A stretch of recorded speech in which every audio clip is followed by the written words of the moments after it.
आज मैं जो बताने जा रहा हूँ परमाणु बम यानी नाभिकीय बम। नाभिकीय बम सब लोग जानते होंगे कि इसमें क्या होता है कि नाभिकीय विखंडन के द्वारा यानी नाभिकीय विखंडन के द्वारा यूरेनियम के नाभिक पर प्लेटिनम जो होता है उसके न्यूट्रॉन न्यौछावर कर दिए जाते हैं। इस भाई लोग यूरेनियम के नाभिक पर प्लेटिनम का न्यूट्रॉन जब न्यौछावर कर दिया जाएगा तो एक भयंकर विस्फोट होती है और इसमें इतना ज़्यादा विकिरण उत्पन्न होता है कि इसका दुष्प्रभाव कई दशकों तक झेलना पड़ता है और सजीव तो सजीव गाछ पेड़ पौधे भी हमेशा के लिए कई दशकों तक विलुप्त हो जाते हैं। ये बात है, यानी कि परमाणु बम हम लोग का नाभिकीय विखंडन पर आधारित है और यूरेनियम इसमें हम लोग का क्या है तो रेडियो एक्टिव एलिमेंट है। तुम लोग जानते होगा कि रेडियो एक्टिव एलिमेंट यानी रेडियो सक्रिय तत्व है और इसके नाभिक पर न्यूट्रॉन का व्यवछावर करना मतलब सब लोग तुम्हें जानते ही होगा कि परमाणु का मेन मौलिक कण इलेक्ट्रॉन प्रोटॉन न्यूट्रॉन है। तो इलेक्ट्रॉन पर तो नेगेटिव चार्ज होता है, प्रोटॉन केंद्रक में रहता है और न्यूट्रॉन भी केंद्रक में रहता है। ठीक है, अब क्या है कि जब नाभिक पर अटैक होगा तो नाभिक पर क्या है प्रोटॉन है, तो प्रोटॉन है तो क्या है कि यहाँ पर जब व्यवछावर होगा न्यूट्रॉन का तो न्यूट्रॉन मानते हैं कि उदासीन होता है, लेकिन उसके ह्यूज प्रेशर डालने से क्या होगा कि वो इलेक्ट्रॉन और प्रोटॉन आपस में टकरा जाएंगे जहाँ पर नेगेटिव और पॉजिटिव प्रोसेस होगी और इस प्रक्रिया में एक बड़ा नाभिक टूट करके कई नाभिकों में विखंडित हो करके और धरती पर दुष्प्रभाव यानी कि बहुत डेंजर इसको बोला जा सकता है। क्या चीज़ माने दैत्य राक्षस ये बम है। देख लो दिखा रहे हैं इसका सीन यहाँ पर कैसे परीक्षण होता है, तो इसमें से रेडिएशन निकलते हैं। तो मैं अब यही बताने जा रहा हूँ कि इसका शुरुआत जो हुआ था तो 1900 देखो ओपेन हैमर नामक वैज्ञानिक थे। ये वैज्ञानिक क्या थे कि बेचारे जब इनको ये सब मालूम चला इस बम के बारे में रिसर्च करते करते तो ये रो पड़े थे। क्यों रो पड़े थे जानते हो? क्योंकि इनको उस समय हम लोग का हिंदू धर्म का जो मेन गीता है उसमें अर्जुन और कृष्ण की कहानी इनको याद आ गई। क्यों कि जिस समय अर्जुन महाभारत के युद्ध में कुरुक्षेत्र में अपने सामने वाले प्रतिद्वंदी को अपना दादा परदादा खानदान समझ करके तीर धनुष उठाने से मना कर दिए तो कृष्ण भगवान अपने एम्प्रेस में आकर के बोले कि हे अर्जुन तुम अपने कर्तव्य पर डटे रहो, आज यदि तुम इससे पीछे हटोगे तो मैं आज ही धरती का विनाश कर दूंगा। सोचो, आज ही धरती का विनाश कर दूंगा। और उन्होंने कृष्ण को वो सीन दिखाया इसमें कृष्ण को लगा कि बाप रे बाप इनके पूरे विनाश लेकर के ही भगवान बैठे हुए यहाँ पर, यदि मैं इनका बात नहीं मानूंगा तो धरती का विनाश हो जाएगा। और उस तरह से ये विनाश को रूप देख करके वही रूप देख करके यहाँ पर वैज्ञानिक हैमर रो पड़े, क्योंकि देख लिए थे, समझ गए थे कि बाप रे इतनी त्रासदी होगी कि लाखों लोग मारे जाएंगे, लाखों जीव जंतु पेड़ पौधे नष्ट हो जाएंगे, सेकेंड भी नहीं लगेगा, लोगों की रूह कांप जाएगी। ये अवस्था देख करके इन्होंने बताया था। इसमें बहुत मजेदार कहानी ये भी है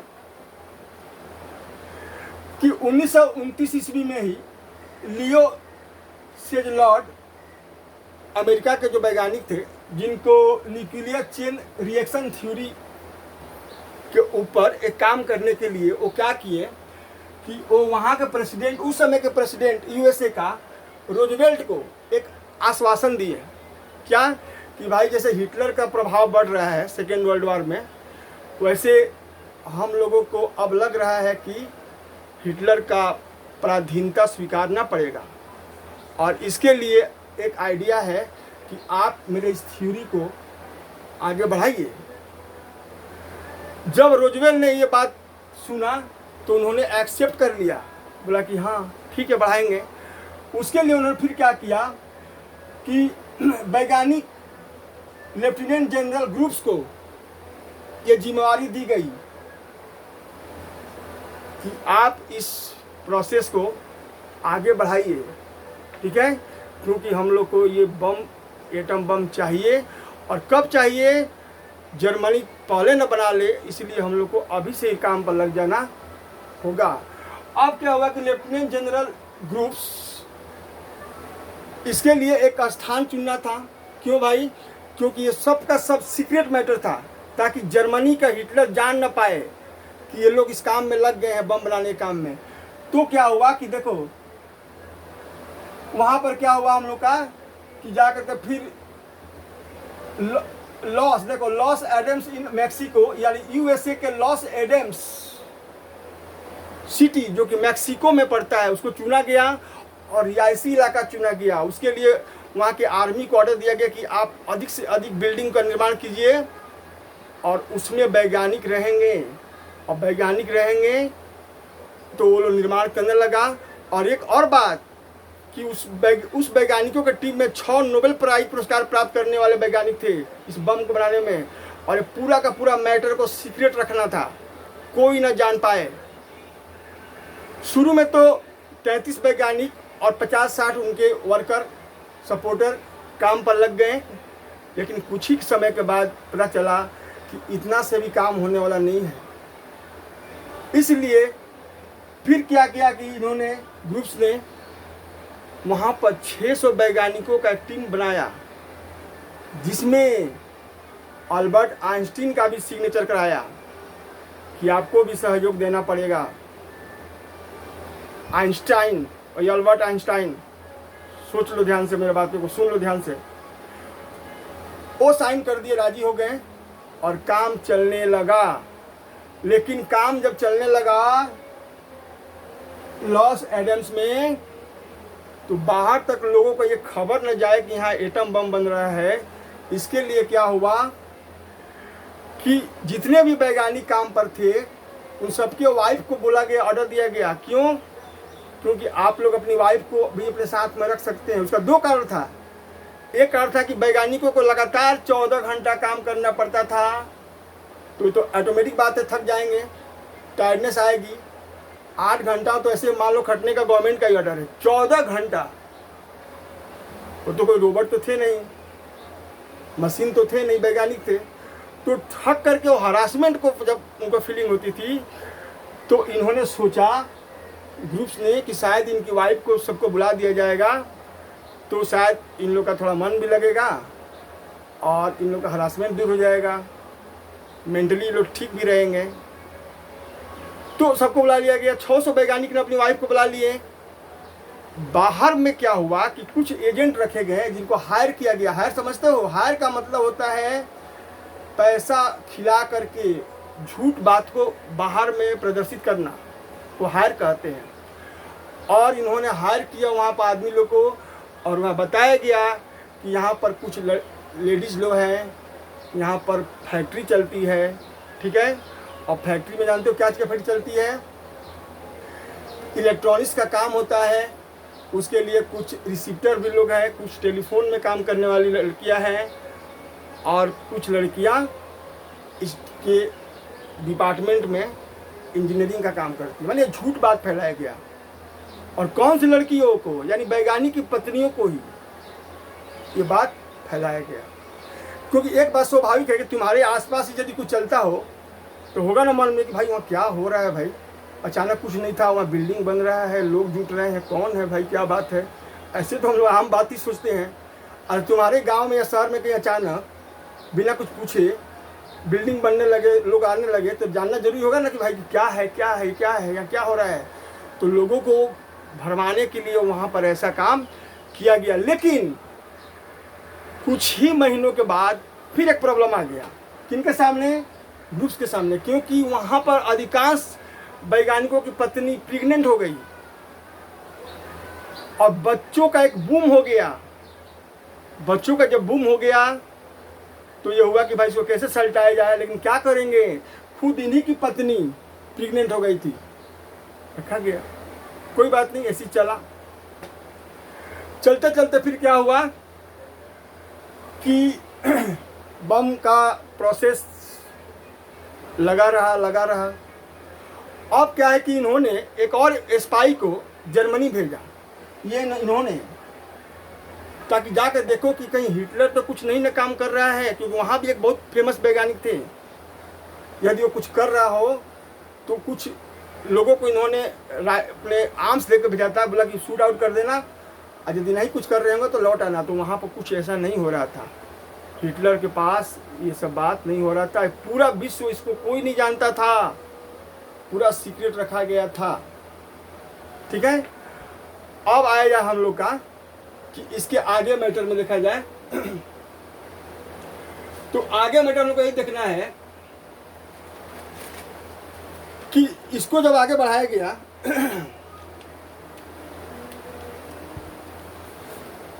तो इसमें हुआ कि दोनों तरफ से काफी प्रतिद्वंदिता चल रहा था। सेकेंड वर्ल्ड वार चल रहा था, क्योंकि 1939 को तो खत्म हुआ, सब जानते ही हो तुम लोग सेकेंड वर्ल्ड वार। उसमें हुआ क्या कि अमेरिका ने इस बम का एक्सपेरिमेंट करने के लिए एक जगह का चुनाव किया। जानते हो कब? 1945 में। देखो ये जगह शायद हम दिए कि नहीं, हाँ ये रहा, देखो द ट्रिनिटी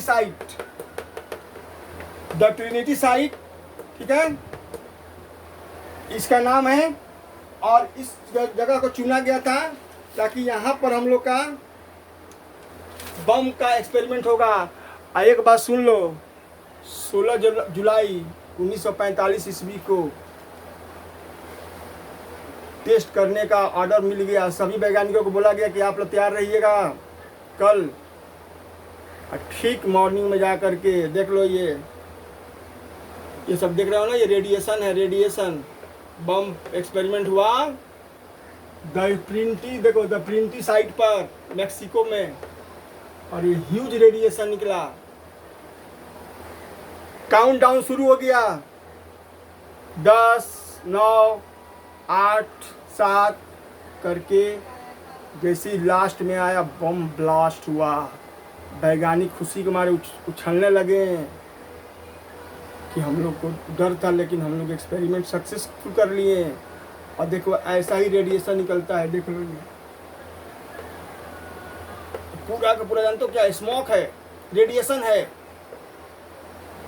रेडिएशन। लेकिन जिस समय ये रेडिएशन निकला 14 किलोमीटर तक, जैसे लगा कि सूर्य ही सीधे उतर करके इस क्षेत्र में आ गया है। सोचो 14 किलोमीटर तक सीधे सूर्य को लगा कि सूर्य अपना स्थान छोड़कर यहां आ गया है। इतना प्रभाव था। ठीक, अब तो ये हो गया। अब आगे, अब बात क्या हुआ कि भाई अब तो मारना था। किसको मारना था भाई? अब जर्मनी को। जर्मनी में किसको? हिटलर को। तो एक्सपेरिमेंट होने के 2 महीना पहले ही हिटलर की मौत हो गई थी। ठीक, हिटलर मर चुका था। अच्छा, हिटलर जब वो मरा तो वो हम लोग का मरा था 30 अप्रैल 1945 में, और 7 मई आते आते, खूब ध्यान से मेरा बात सुनोगे, 7 मई आते आते जर्मनी सरेंडर बोल दिया। सरेंडर मतलब आत्मसमर्पण। भाई नमस्कार, आप लोग ग्रेट आदमी हैं, ऐसे हाथ जोड़ करके आप लोग महान हैं। हम भाई अब इसमें से अलग होना चाहते हैं, क्योंकि जिसका नेता ही मर गया, जिसका बॉस ही मर गया, वो डॉन ही मर गया, उसको तो परास्त होना ही है। अच्छा, अब हुआ क्या बात भाई? ठीक है, अब तो अमेरिका का टेंशन दूर हो गया, हिटलर साहब की मौत, जर्मनी का सरेंडर, बम को बनाया गया। बम में एक बात याद रखोगे कि ये टारगेट रखा गया था कि 1000 दिन लगातार काम करके एक परमाणु बम किसी तरह से बना लिया जाए। वो तो खैर बन गया। जब हिटलर मरने के बाद से जर्मनी का सरेंडर हो गया, तो अमेरिका क्या देखा कि उस पक्ष में, हिटलर के जो पक्ष में जो देश थे, उसमें से जापान बहुत अपने को दम्भी भर रहा है। दम समझते हो ना, घमंडी होता है ना, कि हम लोग के पड़ोस में मिलता ना, वो तो घमंडी आदमी है, किसी दिन ऊपर वाला का पड़ेगा तो समझेगा। तो एक बात याद रखो कि अन्याय मत सहो, अन्याय जब हो तो तुम भी लड़ो, अन्याय करो नहीं। अन्याय यदि कोई करे तो लड़ने को तैयार रहना चाहिए। कि इंसान का जो जीवन है ना, मैं तो एक टीचर होकर बता रहा हूँ, कायरता नहीं आनी चाहिए। कोई 1000 साल जीने नहीं आया है, तो पहला तो अन्याय नहीं करो। आज यदि अन्याय होती है तो उसको सहो भी नहीं, सह लोगे तो वहाँ ऊपर में तुम्हारा जानते क्या होगा, हिसाब किताब होगा। क्या तुम 1000 साल जिंदा रहने के लिए धरती पाए हो? हाँ, कृष्ण का गीता नहीं पढ़ रहे हो? इसीलिए अन्याय करो नहीं, और यदि कोई अन्याय करता है तो उसका विरोध करो। अब ये बात आया कि जब जर्मनी सरेंडर कर दिया तो जापान बहुत कुड़मुड़ा रहा था, एकदम भयंकर। उस समय जापान का जो मूड था बहुत तेज था, मतलब बहुत भयंकर, अपने आप को एकदम बहुत बड़ा चौधरी मानता था। परमाणु बम तो बना लिया, जर्मनी सरेंडर हो गया। ठीक है भाई, अब क्या करना है? तो अमेरिका क्या किया कि 6 अगस्त 1945 में अपने जहाज B-29, खूब ध्यान समझो मेरे बातों को, B-29 जिसका नाम था एंडला गे, देख लो ध्यान से हम दिखा रहे हैं, B-29 बम्बर जिसका नाम था एंडला गे,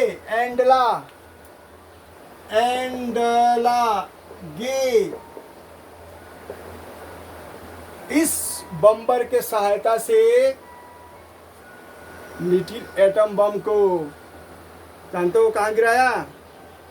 हिरोशिमा पर गिरा दिया। हिरोशिमा शहर जो जापान का है, गिरा दिया। लाखों लोग ध्वंस हुए, रेडिएशन फैल गया, जापानी तितर पितर होने लगे हिरोशिमा में। इतना ही सही, अमेरिका का पानी नहीं पचा, यानी नहीं होता कि एक भाई पानी इनका नहीं पचा मतलब पाचन शक्ति नहीं हुआ ठीक से, अभी भी हजमा लगा हुआ है, आधा ही पचा हुआ है अमेरिका का। फिर क्या किया, देखो 6 अगस्त को तो गिराया, फिर 3 दिन बाद 9 अगस्त को ही 1945 में नागासाकी में जिस बम्बर से बम गिराया, उस बम का नाम जानते हो क्या था? Fat man. मेरे बातों को ध्यान से सुनोगे, फैट मैन। पहला बम का नाम था लिटिल बम, जो कि इंडला गे नामक बम्बर जिसका नंबर था B-29 से गिराया, और सेकेंड 9 अगस्त को नागासाकी में फैट मैन नामक बम गिराया। जापान तहस नहस। लेकिन एक बात सुन लो, पहला जो बम गिराया था हिरोशिमा में, अमेरिका बोला था कि सरेंडर बोल जाओ, जापानी ने बोला सरेंडर बोलेंगे हम लोग? सरेंडर तो हम लोग का डिक्शनरी में नहीं है, डिक्शनरी में नहीं है सरेंडर। जापान लोग बोला, और जब 9 अगस्त को दे दिया सेकेंड डोज, तो उसका कोरोना भाग गया। बोला कि भाई, हाथ जोड़ कर बोला कि भाई सरेंडर बोल रहा हूँ, ठीक है। जापान सरेंडर बोल गया।